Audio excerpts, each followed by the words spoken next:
Okay, so I'm Nancy, and I'm here again interviewing Miss Cheryl Adams.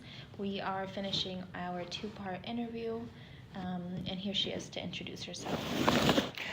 Hi, I'm Cheryl Adams. I am 62, so I am on that later side of life. I guess we'll start with the meaning of wisdom. I think that wisdom is not something that is you can learn from a book. You just can't. Wisdom is something I think that you're born with, the ability to to be wise. I think it's a character trait that genetically you're wired with, but I also think that you can become wise.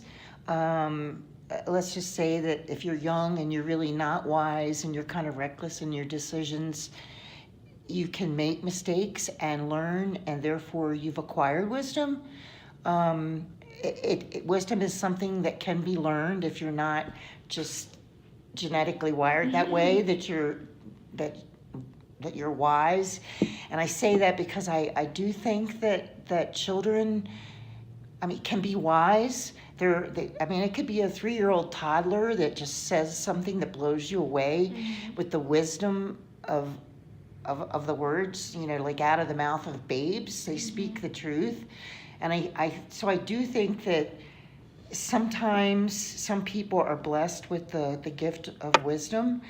But I also think that it's something that can be learned as you go through life, and you make mistakes, and you just learn how to do things in a better way. And I think too that sometimes there's a battle that goes on, like you might know the answer to something, and it is wise what you're thinking, but sometimes you can be overruled, by your heart, like in a situation of love. Your gut might be saying, this guy's not good for you, or you've been through this before, don't go there. And that's the whispering of wisdom trying to tell you something, and then your heart just overrides it. It's like, oh, but I love the guy. So, I mean, ultimately, I mean, just to reiterate, I think that it is something you can be born with, and you can, you know, keep that going throughout your life, and even increase your not increase your ability to be wise, but you can become wiser as you grow old. Or it could be something that you really don't have, when you're young, or even when you're even when you're adult. I mean, I know adults who just totally lack wisdom. They just don't ever get it, and they just keep doing stupid stuff. But I think the bottom line is wisdom is something that, if you're receptive to it and you're smart and you want to be wise, you can learn it, and you can master it even. Although I probably would say that I'm not the wisest person, and yes, you are. I certainly haven't mastered it either. But so those are my thoughts on the meaning of wisdom. Okay, so now we'll move on to what you think the meaning of love is. I think that there are a couple different meanings of love. I know, like in church, as a Christian, they would tell you there's, and I believe the word is agape, which is the love of God. And I may be totally wrong on that, because it's been a long time since I did my Bible studies. But there's the love of God. There certainly is the love of family. There is, a romantic love that you would have with somebody, that you fall in love with. There is love of self. There is love of life. There's love of things that mean a lot to you, like it might be hobbies or adventures or places that you've been, or other people, or and when it comes to people, it could be, you know, friends in your life, or it could be somebody that you've idolized, somebody, you know, that is long dead, but you've read about them and heard about them, and you love them for what they stand for and what they did that helped the world, or you know, like I don't know, for example, you know, like Franklin D. Roosevelt, you know, I mean, he did a whole lot for this country with the New Deal. And I would ultimately say that he's kind of like a hero to me. And I love him in that way for all the things that he has done. I think you can love a hero, somebody who might have saved your life or saved the life of others. So I think the meaning of love is really broad, and it can be as different to every single person as that person is different. I think that I've been blessed that I've had a lot of love in my life from family and friends and places I've been and experiences that I've had. And I think too that the flip side of that coin is that love, painful thing in the world. When you've been hurt by love, like let's say you were in love with somebody and they broke up with you and they're now no longer in your life, the loss of that love can be this huge black hole in your heart that nothing else can fill. Not another person, not, you know, if you eat or you drink or you try to forget, it's just a big hole in your heart that it's only time that can really heal the loss of that love. But that's, now we're kind of moving in what's the meaning of the loss of love, and that's not and that's not what we're talking about. So I like that. So love doesn't always have to be romantically. You can have love with people, experiences, and yourself, which is the most important in my opinion. Yep. So now we'll end with what you think the meaning of childhood is.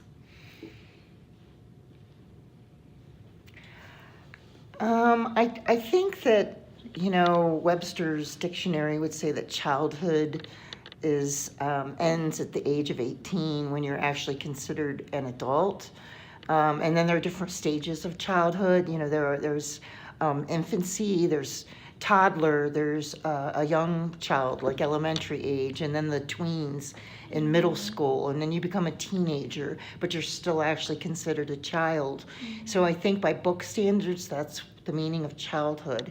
However, I touched on this a little bit before about the meaning of age. I think that childhood and childlike can go hand in hand.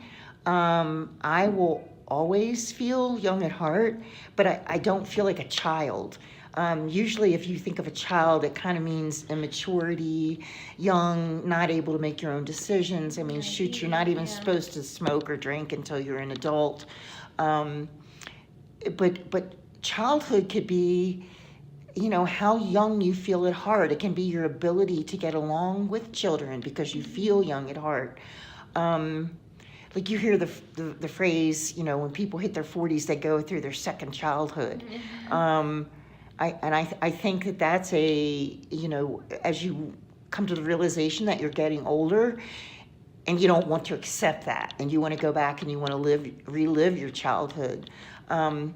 I think too that maybe the darker part of that is if you had a childhood, like my childhood was mostly good, but as an adult, as you run into problems and issues and you know, and life and life in general, and you look back on your childhood and you think, you know, if it would have been different for me, you know, like if my parents would have had the money to like send me, you know, to the best schools, or you know, if we would have had the ability not to struggle financially, maybe my life would have turned out differently.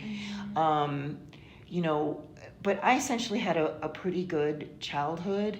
I do know though that sometimes when people are messed up as adults, it can go right back to childhood issues, that they were abused or they were neglected, or maybe they were just never loved by their parents, or so many different things that happen in your childhood can carry on into adulthood, and some of those issues never resolve themselves. So you can be an adult, you could even be on your deathbed, and you still remember these very hurtful things that happen in your childhood. But there's no way, you can't go back and you can't change the past. You really can't relive your childhood. And I think most people, they desire that when they have their own kids, they want to give more to their child than they had. I think all parents feel that way. You know, and then comes as you are a parent raising a child, that's when you really start going back over things in your own childhood and remembering things of how your mother did something or your father did something, and how you want to be like them or how you don't want to be like them. You know, and how ultimately you want to be the best parent you can. And I think that most people would want to do that, but I also know that childhood issues sometimes can carry right on into adulthood and affect you as a parent as well. Yeah. That perhaps you aren't able to be as good of a parent as you could be because of tough things that happened in your childhood. And then there's when you're an adult and you have a child, their childhood, you know, has its own impact on you as an adult. You know, like my daughter was a difficult child, and I did not know how to handle that. My mother spanked me all the time and kept me in line. But as a single mom, I never spanked my daughter, and I just let her run amok, you know. And thank God she ultimately ended up straightening out herself. But Lord knows it was never because I punished her, or I mean, I tried to teach her the best that I could, but I really spoiled her by letting her just do whatever she wanted. She could talk back to me. She could tell me no. I'd tell her to clean a room. She wouldn't. She'd just ignore me. You know, and I would run back over all the things in my childhood when I was raising my own child. And I think there's, you know, hopefully when she has a child, she'll look at some of the things that I did that were right, and will do those things as a parent herself with her child.